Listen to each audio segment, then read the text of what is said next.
Assalamualaikum warahmatullahi wabarakatuh. Selamat pagi anak saleh dan salehahnya Miss. Kembali lagi bersama Miss Fitri di video pembelajaran kita hari ini. Seperti biasa, sebelum kita mulai belajar, marilah kita berdoa. Berdoa dimulai. Bismillahirrahmanirrahim. Robbi zidni ilma warzuqni fahma wa amalan mutakobbalan.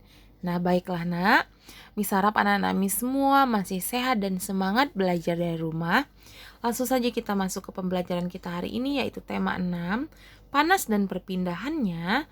Subtema 1, suhu dan kalor, pembelajaran 4, 5, dan 6. Coba anak-anak Miss perhatikan gambar bergerak berikut ini. Apa yang dilakukannya? Nah, berikut kita akan membahas tentang pengaruh negatif interaksi manusia dengan lingkungan alamnya. Manusia tidak dapat hidup tanpa mengandalkan lingkungan alamnya. Dari alam, manusia memperoleh banyak manfaat untuk memenuhi kebutuhannya. Pertanian, perkebunan, perikanan, peternakan merupakan bentuk-bentuk interaksi manusia dengan lingkungan alamnya untuk memenuhi kebutuhan hidupnya. Manusia memelihara alam sedemikian rupa agar dapat dimanfaatkan dengan baik untuk memenuhi kebutuhan manusia dan makhluk hidup lainnya. Tetapi, tidak semua interaksi manusia dengan alam berdampak baik bagi alam.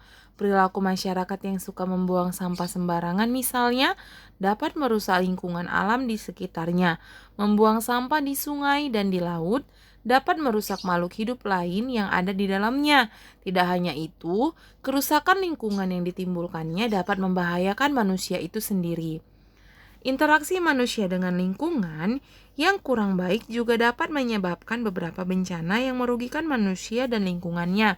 Contohnya, terjadi banjir karena saluran air yang terganggu oleh sampah dari kegiatan manusia merupakan salah satu contohnya.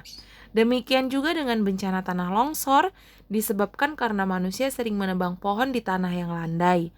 Kebakaran hutan karena kecerobohan manusia pun menyebabkan kerusakan dan kerugian yang sangat besar. Berikut kita membahas tentang perubahan akibat perubahan suhu.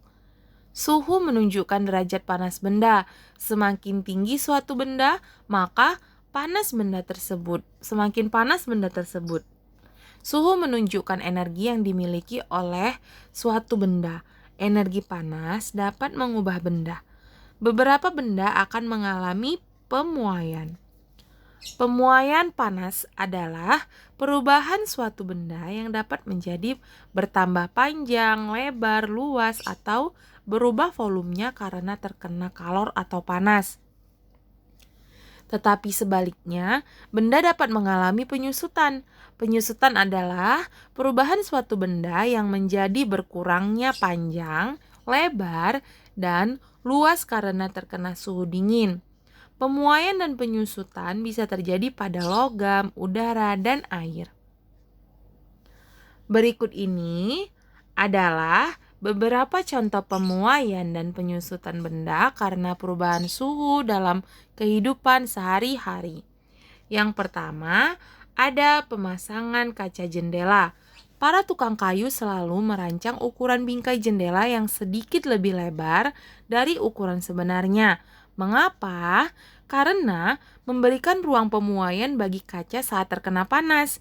Jika bingkai jendela tidak diberi ruang pemuaian, maka ketika terkena panas akan mengakibatkan kaca menjadi retak atau bahkan pecah. Selain itu, untuk menghindari keretakan kaca saat ada bunyi yang menggelegar seperti ketika ada petir atau bunyi keras lainnya. Yang kedua, ada ban sepeda atau mobil. Jika ban sepeda motor, dan ban mobil diisi udara terlalu banyak, maka ban akan mengeras dan menjadi tidak nyaman dikendarai. Ban yang diisi terlalu banyak udara dapat meletus dan dapat mengakibatkan kecelakaan. Hal ini disebabkan karena udara di dalam benda dapat memuai karena panas. Jadi, jangan isi ban mobil, ban kereta, ataupun ban sepeda kamu dengan udara yang terlalu kencang ya nak. Selanjutnya, ada kawat atau kabel listrik. Apakah kamu memperhatikan bahwa kawat atau kabel telepon dan listrik terlihat mengendur dan tidak tegang? Hal ini dilakukan dengan tujuan agar kawat atau kabel tidak putus pada malam hari ketika mengalami penyusutan. Selain itu, agar kawat atau kabel tidak putus jika tertimpa pohon yang tumbang. Berikut ini adalah beberapa contoh pemuaian dan penyusutan benda karena perubahan suhu dalam kehidupan sehari-hari. Lanjut, berarti ini adalah contoh yang keempat ya nak. Gelas kaca. Perhatikan, pernahkah kamu melihat sebuah gelas kaca yang tiba-tiba pecah atau retak ketika dituangi air panas? Nah, hal ini terjadi karena adanya pemuaian yang tidak merata pada bagian gelas. Oleh karena itu, disarankan agar tidak menuangi gelas basah atau gelas dingin dengan air panas yang baru mendidih. Yang kelima, sambungan rel kereta api. Sambungan pada rel kereta api dibuat ada celah antara dua batang rel. Hal ini dilakukan untuk memberikan ruang memuai sehingga saat terkena panas rel tersebut tidak melengkung. Rel yang melengkung akan membahayakan gerbong kereta yang melewatinya. Nah, yang keenam di sini ada contohnya termometer. Tahukah kamu cara menggunakan termometer klinis atau termometer badan? Termometer akan ditempelkan ke beberapa bagian tubuh seperti dalam mulut atau ketiak. Tujuannya adalah untuk mengukur suhu panas tubuh. Setelah beberapa lama, cairan di dalam termometer akan naik karena terjadi pemuaian setelah mendapatkan panas dari tubuh. Cairan akan berhenti pada angka tertentu untuk menunjukkan suhu tubuh. Ketika termometer tidak digunakan, akan kembali turun karena mengalami penyusutan.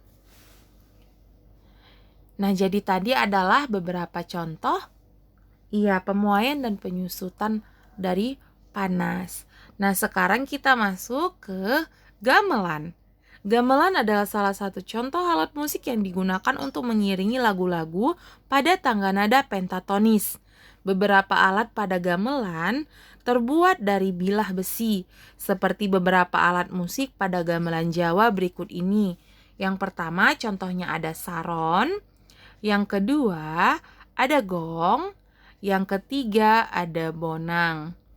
Selanjutnya, alat musik gamelan dibuat dari campuran tembaga dan timah dengan ukuran tertentu. Ukuran dan perbandingan antar kedua logam tersebut dapat menghasilkan suara yang berbeda. Campuran logam itu harus dipanaskan dengan suhu tinggi agar mencair dan mudah dibentuk. Proses ini disebut dengan peleburan. Paduan suara yang dihasilkan oleh alat-alat musik tersebut terdengar harmonis untuk mengiringi lagu-lagu yang dimainkan pada laras selendro atau pelok. Nah, mari kita dengarkan contoh lagu Cincang Keling berikut ini. Nah, sebelumnya akan Miss jelaskan bahwa lagu Cincang Keling ini merupakan contoh lagu bertangga nada pentatonis selendro.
Baiklah, lagu tadi mengakhiri perjumpaan kita hari ini dan mengakhiri pembelajaran kita hari ini.